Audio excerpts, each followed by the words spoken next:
मैं अमितेश कुमार अपने YouTube channel quiz classes में सभी प्रिय विद्यार्थियों का स्वागत करता हूं। क्योंकि आप लोग जानते हैं कि पिछले हम लोग 6 क्लास पढ़ चुके हैं। आज का 7वीं क्लास है और 7वीं क्लास में हम लोग पढ़ेंगे, क्योंकि हम लोग पहले भी पढ़ चुके हैं, पहले से पढ़ते हुए आ रहे हैं कि भारत की अवस्थिति तथा विस्तार। उसकी आज 7वीं क्लास है। आज की कौन क्लास है? 7वीं क्लास है। 7वीं क्लास में आज हम लोग पढ़ेंगे। आज का पहला प्रश्न है हमारा कि उत्तर भारत में उप हिमालय क्षेत्र के सहारे फैले समतल मैदान को क्या कहा जाता है? उत्तर भारत की बात कर रहे हैं। प्रश्न को समझिएगा। उत्तर भारत, जैसे कि ये भारत का मैप हो गया, है ना। तो ये जो उत्तर का क्षेत्र है, जो हिमालय क्षेत्र है, तो कह रहे उप हिमालय के क्षेत्र में, उप हिमालय के क्षेत्र में, जैसे जहां से सतलज, गंगा, ब्रह्मपुत्र, ये जो नदियां निकलती हैं, उनके मैदानी क्षेत्र को कह रहा है कि जो ये समतल, जो गंगा की जो मैदान है, उसके समतल क्षेत्र को कह रहा है। समतल मैदान को क्या कहा जाता है ना। तो ऑप्शन दिया है तराई क्षेत्र, फिर दून क्षेत्र, फिर सी दिया है खादर क्षेत्र और डी दिया है भावर क्षेत्र। तो यानी कि इसका ऑप्शन नंबर डी सही हो जाएगा। क्या कहा जाता है? भावर क्षेत्र कहा जाता है।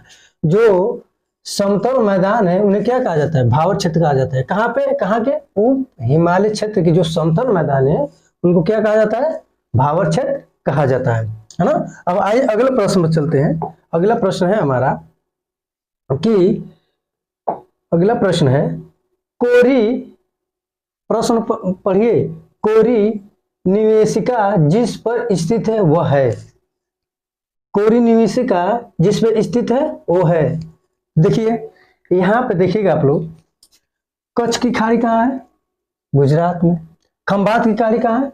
बंगाल की खाड़ी में।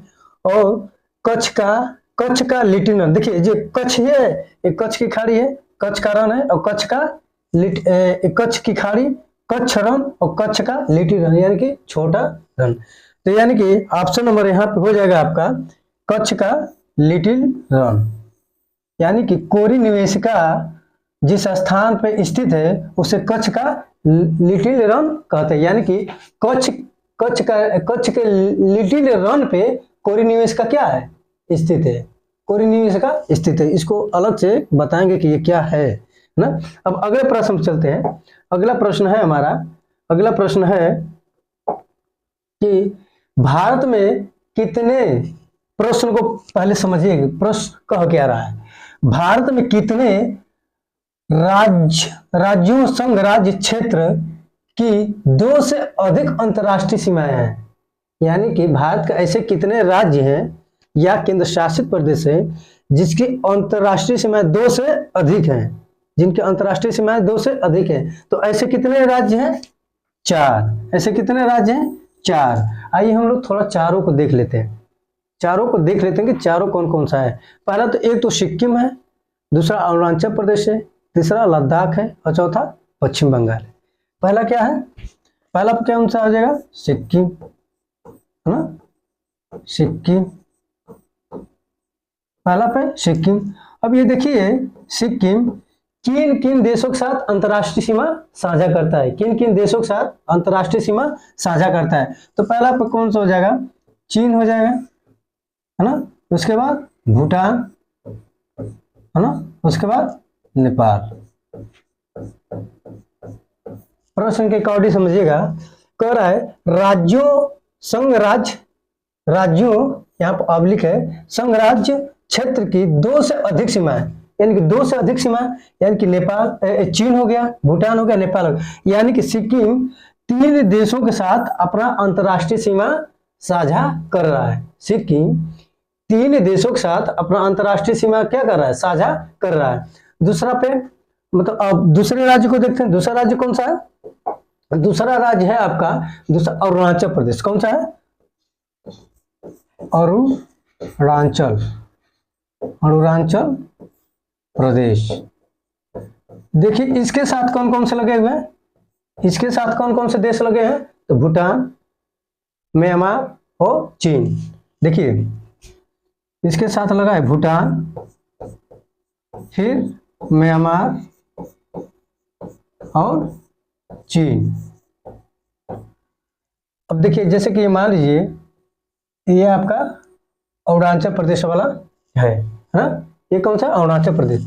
ये जो चीन है, चीन जहाँ मैकमोहन रेखा, मैकमोहन हम लोग बात किए थे ना कि भारत का वो कौन सा राज्य है जहाँ से मैकमोहन का चीन से लगी हुई है, तो कौन सा राज्य है, अरुणाचल प्रदेश।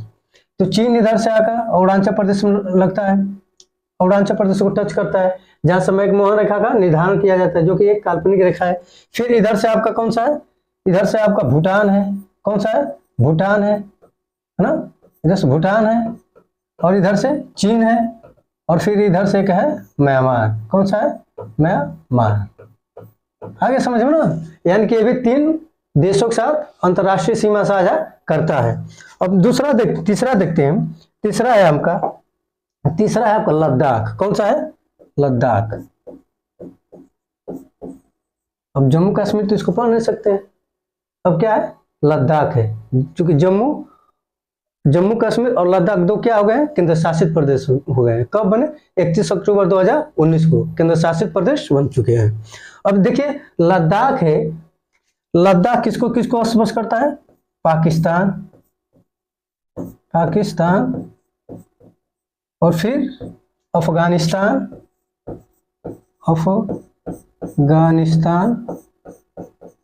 है ना, पाकिस्तान, अफगानिस्तान और चीन। यानी कि ये भी 3 देशों के साथ क्या कर रहे हैं, अपनी सीमा साझा कर रहा है। लद्दाख भी 3 देशों के साथ अपनी सीमा साझा क्या कर रहा है, अपने 3 देशों के साथ अपनी सीमा साझा कर रहा है। अब फिर देखते हैं अगला जो राज्य होगा आपका, कौन सा, पश्चिम बंगाल। कौन सा, पश्चिम बंगाल। ये किसके साथ सीमा साझा करता है, तो बांग्लादेश, भूटान और नेपाल। कौन सा है, बांग्लादेश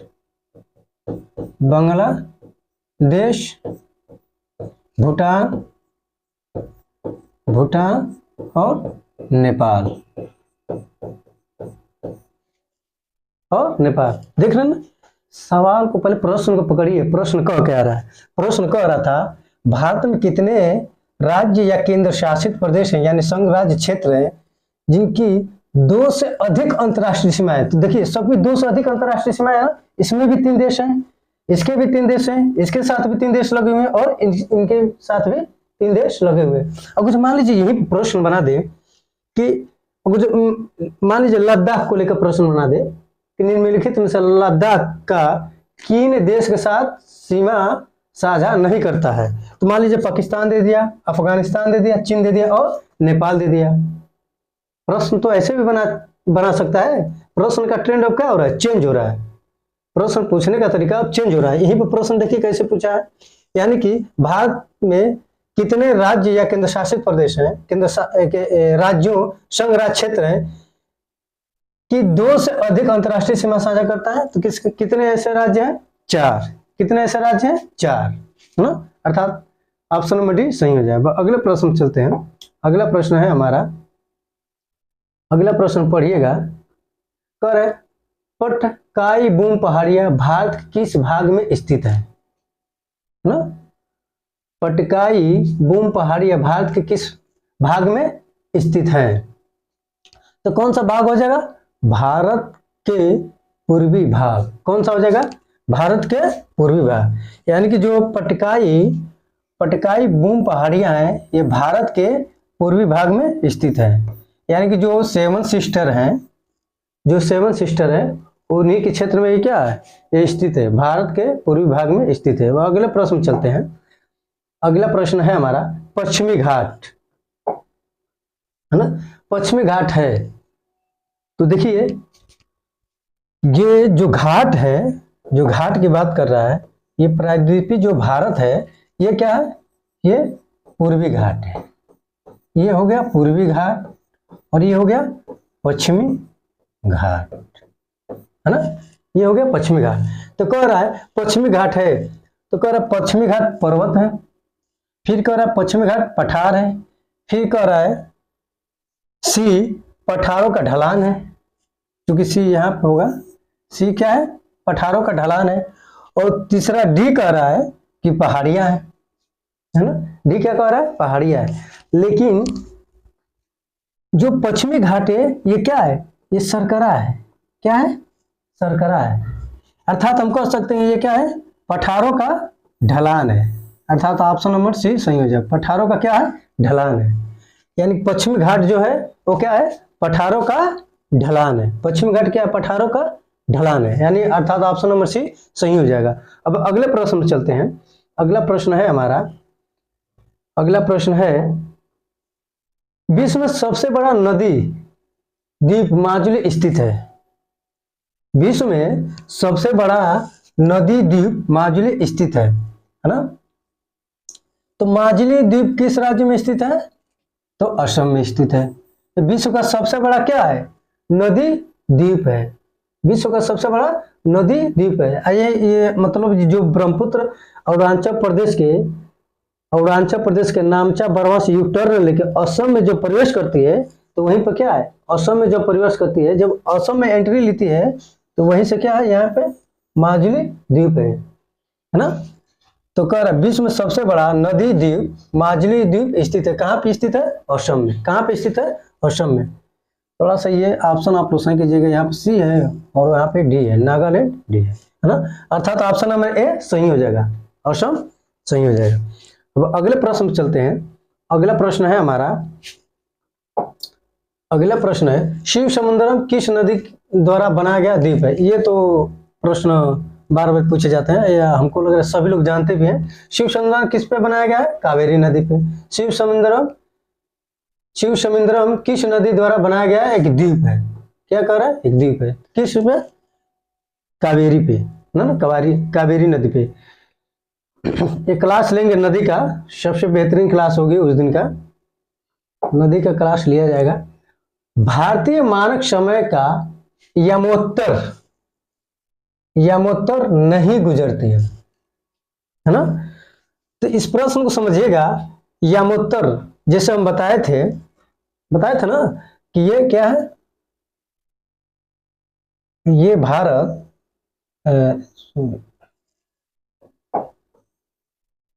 इसको थोड़ा समझिए आप, हड़बड़ाना नहीं है। हड़बड़ा गए तो गड़बड़ा गए। जब हम हड़बड़ाए तब आप गड़बड़ाए। अरे ऐसे बन जा भैया। हाँ, हम यही ले कहते हैं कि बार बार आप लोग थोड़ा सा इसको देखिएगा। ये त्रिपुरा है, देखिए थोड़ा भारत गड़बड़ा ही गया होगा है ना। ये क्या होगा? भारत का मैप हो गया। तो हम बताए थे कि जो देशांतरी रेखाएं हैं, हम जैसे समय ज्ञात करते हैं तो किसको लेकर चलते हैं? देशांतर रेखाओं को लेकर चलते हैं है ना। तो मान लीजिए ये देशांतर रेखा यहाँ पे है और एक देशांतर रेखा यहाँ पे है। तो बीच में कई देशांतरी रेखाएं हैं। बीच में क्या है? ये सभी देशांतरी रेखाएं हैं है ना। ये सभी क्या है? देशांतरी रेखाएं हैं। यहाँ पे है आपका 68 अंश 7 मिनट और यहाँ पे 97 अंश 25 मिनट। इसको समझिएगा। कह रहे भारत का मानक समय यमोत्तर नहीं गुजरता। अब यहाँ पे समझिएगा, ये इसको माने ये है आपका 82.5 अंश। कितना है? 82.5 अंश। इसी को यही से हम लोग भारत का समय निर्धारित करते हैं। यही से भारत के समय की गणना हम लोग करते हैं ना। 82.5 अंश। 82.5 अंश किधर है? पूर्व है। अरे ग्लोब में भारत तो पूर्वी दिशा में स्थित है, समय रेखा से पूर्वी दिशा में स्थित है। तो ये जो 82.5 अंश पूर्व है, इसको कहा जाएगा भारत मानक समय रेखा। भारतीय मानक समय रेखा।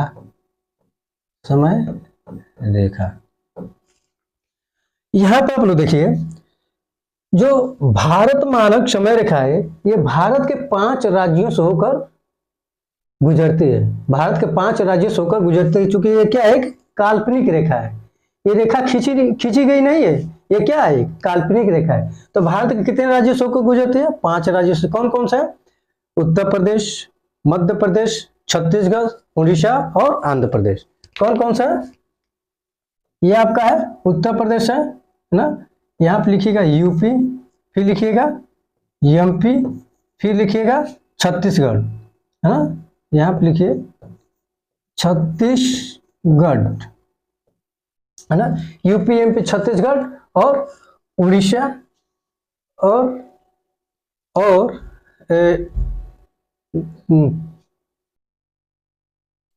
यूपी, मध्य प्रदेश, छत्तीसगढ़, उड़ीसा, है ना, उड़ीसा और क्या है, आंध्र प्रदेश है, आंध्र प्रदेश। आ रहा समझ में ना, यानी कि उत्तर प्रदेश, मध्य प्रदेश, छत्तीसगढ़, उड़ीसा और आंध्र प्रदेश। अब देखिए जो उत्तर प्रदेश है, उत्तर प्रदेश के कहाँ से गुजरती है, प्रयागराज के नैनी से होकर गुजरती है। कहाँ से, प्रयागराज के, यूपी के, यहाँ पे लिखिएगा यूपी के प्रयागराज के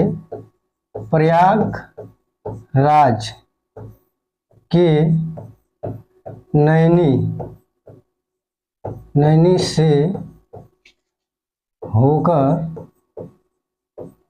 होकर गुजरती है ना। जो यामोत्तर रेखा है यूपी के प्रयागराज के नैनी से होकर गुजरती है। कुल कितने राज्यों से होकर गुजरती है, 5 राज्यों से। कौन कौन सा, उत्तर प्रदेश, मध्य प्रदेश, छत्तीसगढ़, उड़ीसा और आंध्र प्रदेश। अब देखिए इसमें कौन है, भारतीय मानक समय रेखा यामोत्तर नहीं गुजरता, तो किससे नहीं गुजरता है, आंध्र प्रदेश है जिससे गुजरता है, छत्तीसगढ़ से भी गुजरता है, उत्तर प्रदेश से भी, और महाराष्ट्र एक ऐसा राज्य है जहां से नहीं गुजरती है। क्योंकि महाराष्ट्र का लोकेशन ये है। महाराष्ट्र किधर पड़ जाता है, भारत के पश्चिमी छोर पर पड़ जाता है, और ये जो भारत मानक समय रेखा है ये भारत के पूर्वी छोर से होकर गुजरती है। आ रहा समझ में ना। अब ये लिखने का हमारा तात्पर्य ये था कि 2 देशांतर रेखाओं का जो समय अंतराल होता है, 2 देशांतर रेखाओं का जो समय अंतराल होता है वो कितना होता है, यानी कि 1 डिग्री बराबर कितना होता है, 4 मिनट होता है। कितना होता है, 4 मिनट होता है। तो ये 68 अंश 7 मिनट और 97 अंश 25 मिनट का अगर जो हम अंतर लेंगे तो कितना हो जाएगा, ये कितना हो जाएगा, 30 मिनट हो जाएगा, 30 डिग्री हो जाएगा। और जो 4 मिनट का अंतर है इसमें 4 से गुणा कर देंगे तो कितना हो जाएगा, 120 मिनट हो जाएगा, है ना। अर्थात हम कह सकते हैं अर्थात 2 घंटा, है ना, 2 घंटा, अर्थात 2 घंटा। यानी कि ये आपका कौन सा है, गुजरात है, गुजरात, और यहाँ पे कौन सा, अरुणाचल प्रदेश,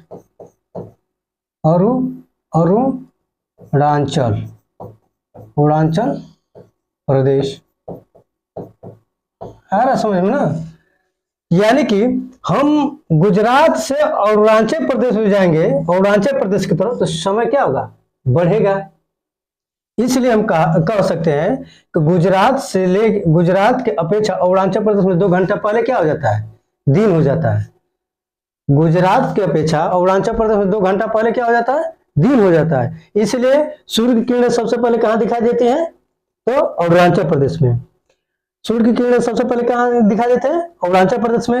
और अरुणाचल प्रदेश में अगर जो पूछा जाए, अगर यहाँ यहीं पे प्रश्न पूछा जाए सबसे पूर्वी बिंदु कौन से है, तो अरुणाचल प्रदेश में एक है किबिथु। कौन से है, किबिथु। और सबसे पश्चिमी बिंदु कौन से हो जाएगी, गौरमोता। अगर सबसे उत्तरी पूछ दे तो इंदिरा कौल, और सबसे दक्षिणी बस पूछ दे तो कन्याकुमारी या के कोमरीन, और सबसे दक्षिणी पूछ दे, भारत के सबसे दक्षिणी बिंदु जो 6 अंश 4 मिनट पे स्थित है वो है आपका इंदिरा पॉइंट या पिगमिलियन पॉइंट या पोरस पॉइंट, या उसी को कहिए चांगसिंग लांग पॉइंट, है ना, चांगसिंग लांग पॉइंट। तो ये आया प्रश्न समझ में ना। तो यहाँ पे कौन सा हो जाएगा, महाराष्ट्र, यानी कि महाराष्ट्र होकर यामोत्तर रेखा नहीं गुजरेगी। आइए अब अगले प्रश्न चलते हैं। अगला प्रश्न है हमारा कि देखिए भारतीय मानक समय की गणना के, है ना, भारतीय मानक समय की गणना, भारतीय मानक समय की गणना के क्लॉक टावर से की जाती है ना।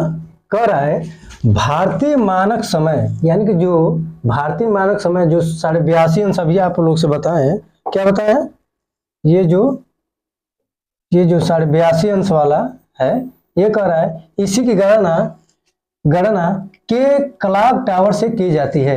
तो कौन सा हो जाएगा, मिर्जापुर। मिर्जापुर कहाँ है, जो इलाहाबाद के, यानी अर्थात प्रयागराज, सॉरी प्रयागराज, है ना, प्रयागराज में मिर्जापुर, जहां से समय की गणना की जाती है।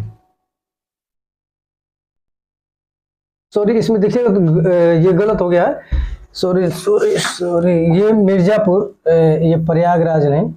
जैसे कि हमारे कहने का मतलब ये था ना कि ये जो मिर्जापुर है ये यूपी में है, यूपी के, यानी यूपी का एक जिला है मिर्जापुर, यूपी का जिला है एक मिर्जापुर, जो 82.5 अंश के सटे हुए है। इसलिए यहाँ से भारतीय मानक समय की क्या की जाती है, गणना की जाती है, यानी कि यही क्लॉक टावर से, यहीं से भारतीय मानक समय की गणना की जाती है, चाहे पूर्व में कीजिए चाहे पश्चिम कीजिए। इसलिए हम पूर्व की तरफ जाते हैं समय घटता है, पश्चिम की तरफ जाते हैं तो समय घटता है, अब पूर्व की तरफ आते हैं तो समय बढ़ता है, जो गुजरात और अरुणाचल प्रदेश की मामला है, यानी अर्थात ऑप्शन नंबर सी सही हो जाएगा। अब अगले प्रश्न चलते हैं।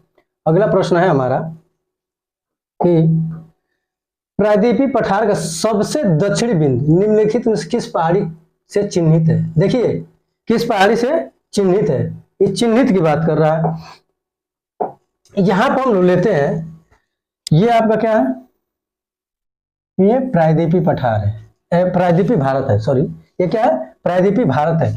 तो कह रहा है प्रायद्वीपीय पठार का सबसे दक्षिणी बिंदु, मतलब सबसे दक्षिणी बिंदु कह रहा है निम्नलिखित में किस पहाड़ी को से चिन्हित है। तो देखिए ये जो पूर्वी घाट है, ये पश्चिमी घाट है, ये पश्चिमी घाट और ये पूर्वी घाट, ये पूर्वी घाट, इन दोनों का जो मिलन बिंदु है, इन दोनों का जो मिलन बिंदु है ये कहां पे, नीलगिरी पहाड़ी पे। कहां पे,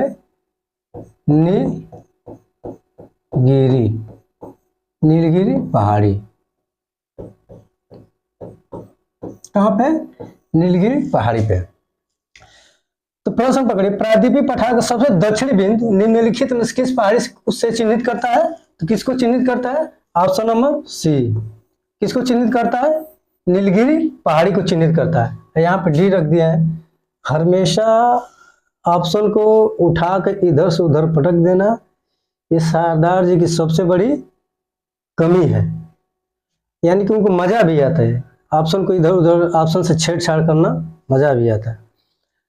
तो प्रश्न को समझिएगा, जो सबसे दक्षिणी बिंदु पहाड़ी जो है वो कौन सी है, नीलगिरी की पहाड़ी है।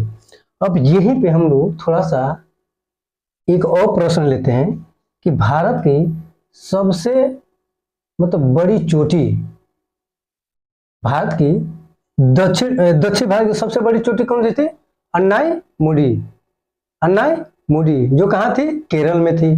और तमिलनाडु की सबसे ऊंची चोटी कौन सी थी, दोदा बेटा, जो इसी क्षेत्र में स्थित है। ये तो केरल हो गया आपका, ये तमिलनाडु है। तो दोदा बेटा यहाँ पे और अन्नाईमुडी यहाँ पे, यानी कि दक्षिण भारत की सबसे बड़ी चोटी कौन सी है, अन्नाईमुडी। तमिलनाडु की सबसे ऊंची चोटी कौन सी है, दोदा बेटा। आगे समझ में ना, यानी कि प्रायद्वीपीय पठार के सबसे दक्षिणी बिंदु निम्नलिखित में से किस पहाड़ी पर चिन्हित करता है, तो नीलगिरी पहाड़ी से चिन्हित करता है। अब अगले प्रश्न चलते हैं। अगला प्रश्न है हमारा, अगला प्रश्न है कि तमिलनाडु और आंध्र प्रदेश के तट, यानी कि ये जो है तमिलनाडु, ये तमिलनाडु है, तमिलनाडु, और ये आंध्र प्रदेश,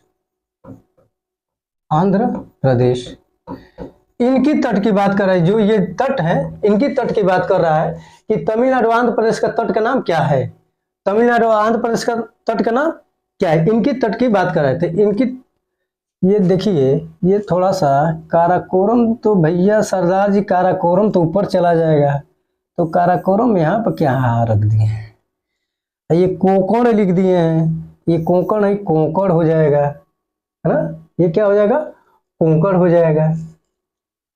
खैर वो तो आप में कूट कूट के भरा हुआ है। तमिलनाडु आंध्र प्रदेश प्रदेश के तमिलनाडु आंध्र प्रदेश के तट का नाम क्या है? थोड़ा सा आप लोग कमेंट बॉक्स में भी बता सकते हैं कि नाम क्या है ना। तो इसको हम लोग कह सकते हैं कोरमंडल तट, कोरमंडल तट। कौन सा? कोरमंडल तट है ना। कौन सा है? कोरमंडल तट है।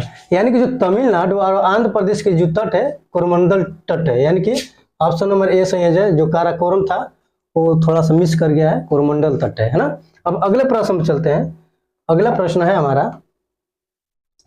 कि भारत मुख्यतः एक उष्णकटिबंधीय देश कहलाता है, निम्नलिखित में से निम्नलिखित का कारण है। पहले तो ऑप्शन आप सही कर लीजिए। ये क्षेत्रीय आकार, तो अब सी के साथ क्षेत्रीय है वहां पे, अब आकार रहा। डी तो समझ में आ रहा है कि यहाँ पे डी है, लेकिन सी वाला मामला नहीं समझ में आ रहा है, तो उसको अपने हिसाब से सही कर लीजिएगा। तो हम बताए थे ये क्या है, ये ग्लोब है ना। जब ग्लोब है तो यहां से ग्लोब के बीचों बीच से कौन सी रेखा गुजर जाती है? जीरो अक्षांश रेखा, जीरो अक्षांश रेखा, अक्षांश रेखा, या इसी को कहा जाता है भूमध्य रेखा, या इसी को क्या कहा जाता है? विषुवत रेखा। और फिर जब जीरो अक्षांश से थोड़ा ऊपर जाएंगे तो यहाँ पे हो जाएगा आपका 23.5 अंश। ये 23.5 अंश क्या हो जाएगा? ये नॉर्थ है और ये साउथ है, यानी कि ये उत्तर हो जाएगा, है ना। 23.5 अंश उत्तर कौन रेखा है? कर्क रेखा है। और यही जीरो से जब नीचे आएंगे, जीरो विषुवत रेखा से 23.5 अंश नीचे आएंगे, 23.5 अंश, ये कौन सा हो जाएगा? मकर रेखा, साउथ में, है ना। साउथ में ये मकर रेखा हो जाएगा। तो कह रहा है भारत मुख्यतः एक उष्णकटिबंधीय देश कहलाता है, निम्नलिखित में से क्या कारण है? तो समझ में आ गया क्या कारण है। तो क्या कारण है? अक्षांशीय विस्तार कारण है। क्या कारण है? अक्षांशीय विस्तार कारण है। देशांतर से हम लोग क्या करते हैं? समय की गणना करते हैं। देशांतर से हम लोग क्या करते हैं? किसी समय की गणना करते हैं ना। तो अक्षांशीय विस्तार भारत का मुख्य उष्णकटिबंधीय देश का मतलब कहलाने का कारण है भारत का अक्षांशीय विस्तार, भारत का अक्षांशीय विस्तार। अब अगले प्रश्न चलते हैं। अगला प्रश्न है हमारा, अगला प्रश्न है वही प्रश्न है, फिर वही स्थिति, है ना। तो इसमें वही प्रश्न रिपीट कर दिया तो कौन सा हो जाएगा? अक्षांशीय विस्तार हो जाएगा। अगले प्रश्न में चलते हैं। अगला प्रश्न है हमारा, अगला प्रश्न है भारतवर्ष आकार में विश्व का है। देखिए प्रश्न कैसे पूछ रहा है। प्रश्न ये नहीं पूछा है कि भारतवर्ष आकार में विश्व का है, यानी कि हम कह सकते हैं कि भारत का विश्व में मतलब कितने मतलब क्षेत्रफल की दृष्टि से कौवा नंबर है, या हम लोग कह सकते हैं कि भारत क्षेत्रफल की दृष्टि से भारत मतलब भारत कितने स्थान पे आता है, यानी कौवे स्थान पे आता है। प्रश्न यहाँ क्या? भारतवर्ष आकार में विश्व का है ना। तो विश्व का कौवा है, 7वां सबसे बड़ा देश है, 7वां सबसे बड़ा देश है। पहला पे देखते हैं भैया, पहला पे कौन है? रूस है। दूसरा को देखते हैं, दूसरा कौन सा है? कनाडा है। कनाडा लिखें, कनाडा लिखें कि कनाडा लिखें? बताइए, कनाडा लिखें। दूसरा कौन सा है? कनाडा, है ना। तीसरा कौन सा है? आपका USA, यानी कि संयुक्त राज्य अमेरिका। और चौथा कौन सा है आपका? चीन। पांचवा कौन सा है? ब्राजील। कौन सा है? ब्राजील है, सॉरी थोड़ा सा गड़बड़ा जा रहा है ये ना। 5 कौन सा है? ब्राजील। 6वां है आपका ऑस्ट्रेलिया। अभी मैच हारी है इधर इंडिया ऑस्ट्रेलिया। और 7वां पे आपका भारत, है ना? आगे समझ में ना। तो प्रश्न यही कह रहा था कि भारत का आकार विश्व में कौवां स्थान है? तो कौवां स्थान है? 7वां स्थान है। सबसे पहला कौन सा? रूस है। लेकिन अब प्रश्न बनाया गया कि विश्व का 5वां सबसे बड़ा देश, विश्व का क्षेत्रफल की दृष्टि से 5वां सबसे बड़ा देश कौन सा हो जाएगा? ब्राजील हो जाएगा। अब प्रश्न ऐसे बनाएगा, अब प्रश्न ऐसे नहीं बनाएगा कि विश्व का मतलब क्षेत्रफल की दृष्टि से सबसे बड़ा देश कौन सा है ना? प्रश्न ऐसे बनाएगा क्षेत्रफल की दृष्टि से दूसरा नंबर का देश कौन सा है, तीसरे नंबर का देश कौन सा है, 5वें नंबर का देश कौन सा है, 6वें नंबर का देश कौन सा है, क्षेत्रफल की दृष्टि से, है ना? तो यानी कि अर्थात ऑप्शन नंबर सी सही हो जाएगा, 7वां सबसे बड़ा देश है। अब अगले प्रश्न चलते हैं। अगला प्रश्न है हमारा, भारत के लिए समुद्री मार्ग की खोज का श्रेय दिया जाता है ना? तो इतिहास हम लोग पढ़ते हैं तो हम लोग जानते हैं कि सबसे पहले कौन आए थे? सबसे पहले कौन आए थे? पुर्तगाली आए थे। कौन आए थे? पुर्तगाली आए थे। तो हम कहेंगे भारत के लिए समुद्री मार्ग की खोज का श्रेय दिया जाता है, तो किनको दिया जाएगा? ये पुर्तगालियों को दिया जाएगा। देखिए पुर्तगाली आए तो हम लोग को बहुत कुछ देकर भी गए और बहुत कुछ खनिया के भी गए, है ना? पुर्तगाली आए तो अब यहाँ पे एक प्रश्न ये पूछ सकता है, वो भारत का प्रथम व्यक्ति कौन था जो समुद्री मार्ग के मतलब समुद्र के पार कर विदेश में गया, शिक्षा ग्रहण करने के लिए गए थे? तो ऐसे मतलब अर्थात हम ऐसे कह सकते हैं कि भारत को वो कौन से व्यक्ति थे जो सबसे पहले समुद्र को पार किए थे, समुद्र पार गए थे? तो कौन थे हमारे? राजा राम मोहन राय, मोहन राय, है ना? राजा राम मोहन राय थे जो सबसे पहले समुद्र को पार गए थे, मतलब समुद्र को पार करके दूसरे देश में गए थे, है ना? जिसे यहाँ पे ये माना जाता था कि समुद्र को लांघना क्या है? पाप है। भारत में वेद पुराण में लिखा गया कि समुद्र को लांघना क्या है? पाप है। क्योंकि ये पढ़े लिखे आदमी थे, ये पढ़े लिखे आदमी थे, तो ये कह ये सब फालतू बकवास है। वो जो पुर्तगाली, अंग्रेज, डच, फ्रांसीसी ये सोचे होते तो भारत में आए होते हैं, और भारत की जो स्थिति आज है, भारत की स्थिति ऐसी होती, है ना? तो सबसे पहले कौन गए थे? राजा राम मोहन राय। ये प्रश्न पूछता है ना कि समुद्र को सबसे पहले कौन कह सकते हैं भोजपुरी स्टाइल में लांघे थे या पार किए थे? कौन किए थे? राजा राम मोहन राय। अब अगले प्रश्न चलते हैं। अगला प्रश्न है हमारा कि पूर्वी तटीय मैदान का एक अन्य नाम है। ये देखिए, ये पश्चिमी हो गया और ये हो गया पूर्वी। पूर्वी तटीय मैदान का एक और नाम है, तो कौन सा नाम है? बताइए कौन सा नाम है? डम कौन सा नाम है? तो कोरोमंडल, कोरोमंडल, कोरोमंडल मैदान। कौन सा है? कोरोमंडल मैदान। कौन सा हो जाएगा? तो ये इसमें हो जाएगा कोरोमंडल मैदान, कोरोमंडल मैदान। ये जो मालाबार है ये कहाँ पे है? ये केरल, केरल तट पे है मालाबार। अब गुजरात को जानते हैं, काठियावाड़, है ना? तो इसका ऑप्शन नंबर सी सही हो जाएगा, कोरोमंडल मैदान। अब अगले प्रश्न चलते हैं। हाँ, अब अगले प्रश्न पर चलते हैं। ए भाई कहन हो रहा है मारसा, पूर्वी तटीय मैदान, कोरोमंडल तट। अब अगले प्रश्न चलते हैं। अगला प्रश्न है, भारत के भौगोलिक मानचित्र कौन तैयार करता है? ये प्रश्न बहुत पूछता है। भारत का भौगोलिक मानचित्र कौन तैयार करता है? तो भारतीय सर्वेक्षण। कौन तैयार करता है? तो भारतीय सर्वेक्षण। भारत का भौगोलिक मानचित्र कौन तैयार करता है? भारतीय सर्वेक्षण। कौन तैयार करता है? भारतीय सर्वेक्षण। अब अगले प्रश्न चलते हैं। अगला प्रश्न है हमारा कि भारत का अपने पड़ोसी देशों के मध्य अंतर्राष्ट्रीय सीमा के विस्तार का आरोही क्रम है। प्रश्न को समझिए, प्रश्न क्या कह रहा है। अब यहाँ पे हम लोग थोड़ा सा हाँ, ये क्या है आपका, इसको थोड़ा लीजिए आप, पुष्ट कीजिए इसको अब, है ना। ये हो गया आपका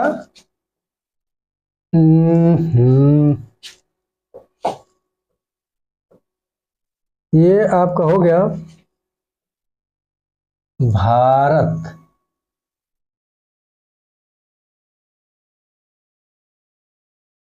हाँ, ये हो गया आपका भारत।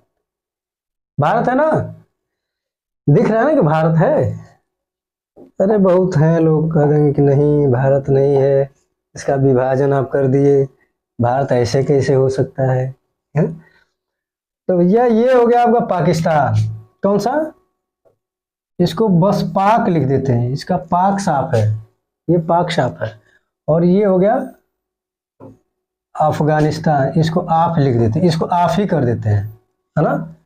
ये हो गया ची, ची, इसको ची लिख देते हैं। क्या लिखेंगे इसको, इसको न नहीं बनाएंगे, चीन, जीन, चीन, जीन। ये हो गया आपका ने, नेपा इसको लिखिए, इसको भू लिखिए। ये तो बेचारा गरीब देश है, इसको लिखिए बंगला, बंगला इसको बस लिखिए। नहीं 300 जो पड़ोसी देश है, ये म्यांमार लिख दीजिए इसको, क्योंकि ये ठीक ठाक है। कितने देश हो गए, 1 2 3 4 5 6 7, है ना। अब इसमें ये कह रहा है, प्रश्न को समझिए, भारत का अपने पड़ोसी देशों के मध्य अंतर्राष्ट्रीय सीमा के विस्तार का आरोही क्रम है। तो जो सबसे छोटा होगा वो पहले लिखा जाएगा, और जो सबसे बड़का हुई वो बाद। जैसे हम लोग जब पढ़ते थे 3 4 5 में, तो सर कहते थे कि पहले छोटका वाला आके खड़ा हो जाता, तो छोटका सीना तान के खड़े हो जाते थे, हमारे आगे कोई नहीं है। उसके बाद बड़का खड़ा होगा सा, मूड़ी उठा के इसे देखते थे सब, है ना। तो छोटका बड़का वही समझिएगा। तो देखिए चीन कितना सीमा साझा करता है, तो 34-28 किलोमीटर, 88 किलोमीटर। तो नहीं बताइएगा हमको, थोड़ा सा कभी कभी ऐसा हो जाएगा तो बताइएगा। और नेपाल कितना करता है, नेपाल का भैया 1751 किलोमीटर। अब भूटान का भुट्टा का कितना है, तो 699 किलोमीटर। भुट्टा का कितना है, 699 किलोमीटर। और इसका है 1643 किलोमीटर, है ना। इसका है 4096.6 किलोमीटर। कहीं कहीं 5 दे देता है, 5 लिखिए, नहीं तो बहुत लोग कह देंगे अरे 6 कैसे 1 किलोमीटर बढ़ा कैसे दिए, तो 5, है ना। इसका है आपका है 106 किलोमीटर। अब पाक का है 33-23 किलोमीटर। आया समझ में। अब प्रश्न को समझिए कि प्रश्न क्या कह रहा है।